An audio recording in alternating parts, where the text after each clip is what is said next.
नमस्कार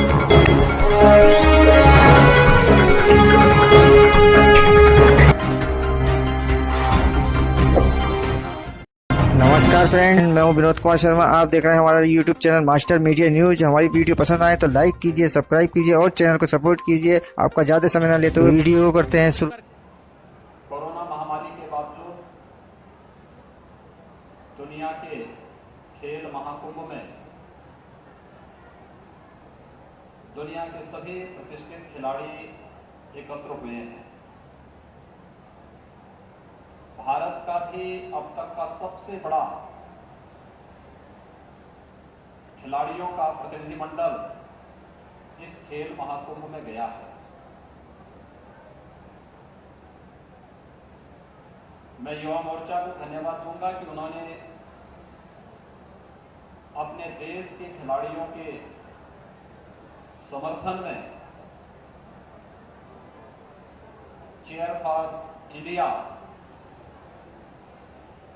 यानी खेलो इंडिया जीतो इंडिया के भाव के साथ इस कार्यक्रम को यहां पर आयोजित किया है। पूरे देश के अंदर युवा मोर्चा के द्वारा आयोजन हो रहे हैं। आपकी भावनाएं भारत के खिलाड़ियों तक अवश्य पहुंचेंगी। इसलिए भी पहुंचेंगी क्योंकि भावनाओं का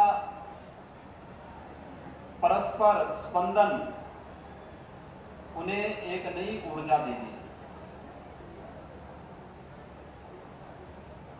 जब मेरे पास युवा मोर्चा के राष्ट्रीय महामंत्री इस प्रस्ताव के साथ आए तो मैंने कहा, शहरी क्षेत्र में किसी बड़े स्टेडियम की बजाय अगर हम ग्रामीण क्षेत्र में जाएंगे तो अच्छा होगा।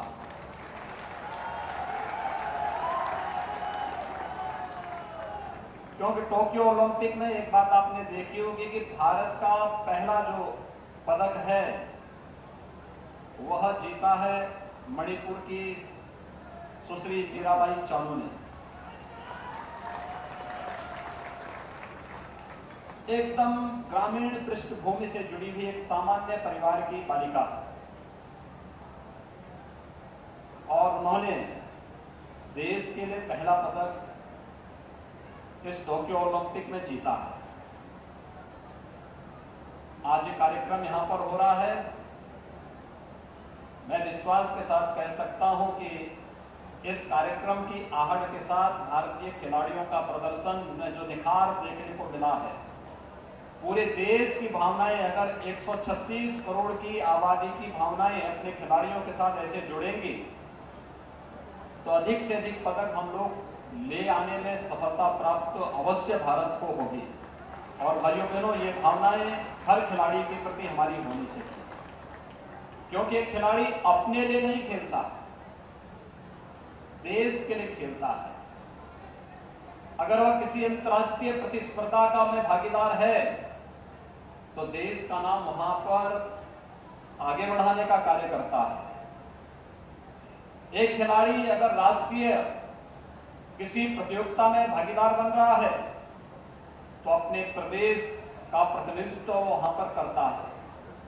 अगर प्रदेश स्तरीय किसी प्रतियोगिता में भागीदार है तो अपने क्षेत्र या जनपद की सम्मान को वह आगे बढ़ाने का कार्य करता है और बिना किसी परवाह के बगैर अपने प्रदर्शन पर फोकस करता है। आज आपने भारतीय टीम के खेल का प्रदर्शन देखा होगा, कितना जोरदार खेल था भारतीय महिला हॉकी टीम का।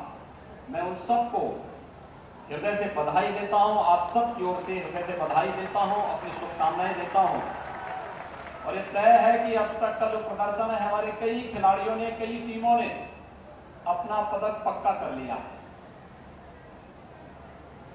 उनकी खेल के प्रति रुचि ने इस महामारी को धता बताते हुए उन्होंने जिस प्रकार का प्रदर्शन वहां पर किया है या कर रहे हैं, वह निश्चित ही भारत की पदक की तालिका को और भी ज्यादा बढ़ाने का कार्य करेगा।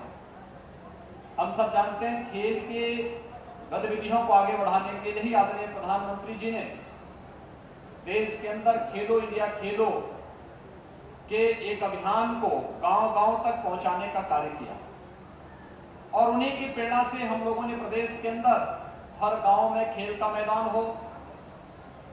प्रयास होना चाहिए कि अधिकतर गांवों में हम लोग ओपन जिम का निर्माण भी कर सकें, खेल की गतिविधियों को तेजी से आगे बढ़ा सकें। इसके लिए युवक मंगल दल और महिला मंगल दलों का गठन करते हुए उन्हें खेल किट भी उपलब्ध करा सकें। स्पोर्ट्स किट की जो उन लोगों को उपलब्धता कराई गई है पिछले 3-4 वर्षों के दौरान, इससे गांव-गांव में एक नई अभिरुचि जागरूक हुई, उसमें देखने जागरूकता उसके लिए मिली है। और मुझे प्रसन्नता है कि इस ग्राम पंचायत में यह ओपन जिम का निर्माण भी अपने आप में बहुत अच्छा प्रयास है। ग्रामीण क्षेत्र में हमारा युवा जिसके पास अनेक संभावनाओं से वो भरपूर है, अगर उसे इस प्रकार की गतिविधियों में भागीदार बनने का अवसर मिलेगा तो वह जीवन के प्रत्येक क्षेत्र में, क्योंकि खिलाड़ी अपने आप में अनुशासित होता है, व्यक्ति का जीवन अगर अनुशासित नहीं है तो वह समय समय पर अपने पद से भटकने की अनेक संभावनाएं उसके सामने रहती हैं। और इसलिए आवश्यक है कि अनुशासित होकर के अपने कार्य के प्रति अपना ध्यान पूरा फोकस करे तो उसे निश्चित ही सफलता प्राप्त होगी।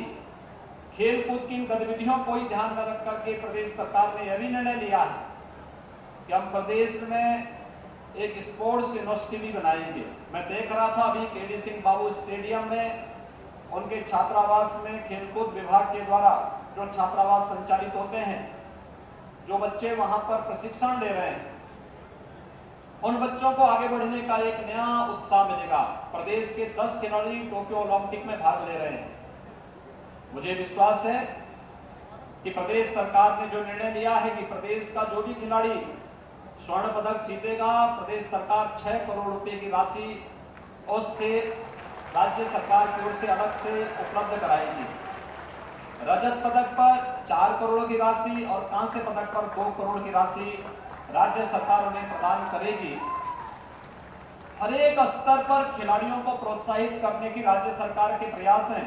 हम सब की भावनाएं अपने देश के उन सभी खिलाड़ियों के लिए जो टोक्यो ओलंपिक में भागीदार बन रहे हैं या भागीदार बनने वाले हैं, उन सब के प्रति वे देश के लिए खेलें, देश के लिए अच्छा प्रदर्शन करें, अच्छा पदक प्राप्त करें और भारत को दुनिया के सामने खेलों के क्षेत्र में भी आदरणीय प्रधानमंत्री जी की भावनाओं के अनुरूप आगे बढ़ाने का कार्य करेंगे। इस विश्वास के साथ मैं युवा मोर्चा की उत्तर प्रदेश टीम को हृदय से इस कार्यक्रम के आयोजन के लिए बधाई देता हूं, शुभकामनाएं देता हूं और आप सबसे अपील करता हूं।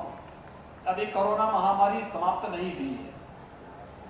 कोरोना महामारी को देखते हुए हम अभी मास्क लगाने की आदत से अपने को दूर न करें, क्योंकि बीमारी में बचाव सर्वोत्तम उपाय हो सकता है। हमारी लापरवाही न केवल हमारे लिए बल्कि अन्य लोगों के लिए भी खतरनाक हो सकती है। इसलिए अनिवार्य रूप से भीड़ भाड़ वाले स्थानों में जाने से बचना, मास्क लगाना और उन सभी नियमों का पालन करना जो कोरोना महामारी को नियंत्रित करने के लिए शासन ने निर्धारित किए हैं, हम सब उसका पालन करेंगे। इस विश्वास के साथ भारत के गए हुए सभी खिलाड़ियों के प्रति मैं हृदय से अपनी मंगलमय शुभकामनाएं व्यक्त करते हुए आप सबको इस आयोजन के लिए हृदय से धन्यवाद देता हूं। जय हिंद।